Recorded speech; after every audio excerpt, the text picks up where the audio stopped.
The debate over Confederate monuments in St. Augustine is only beginning. Right now, the plan is to keep them, but context to the statues. Well, no surprise, not everyone is happy about that. And First Coast News' Julia Janae is in St. Augustine, where dozens showed up to City Council to protest.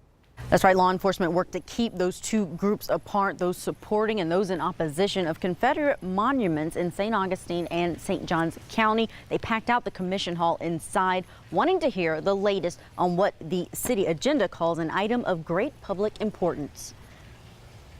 What do we want? When do we want it? Now! Protests on Monday demanded the removal of a Plaza War Memorial that commemorates Confederate soldiers. Take them down. This as the city of St. Augustine decided their next move on how to handle that memorial. Those of you that were brave enough to come out, I thank you for it. Organizer Reverend Ron Rawls of St. Paul AME Church says this is the first commission meeting since Martin Luther King Jr.'s birthday.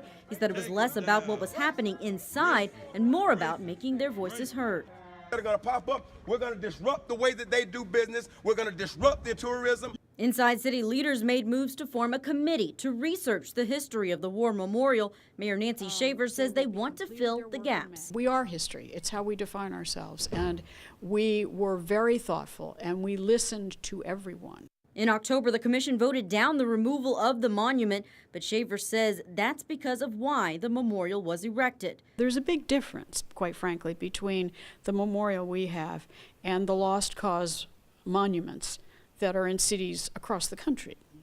I mean, those were specifically put in place to be symbolic in reinforcement of the Jim Crow laws. There's no question about it. For those supporting the removal, they say their protesting won't stop here.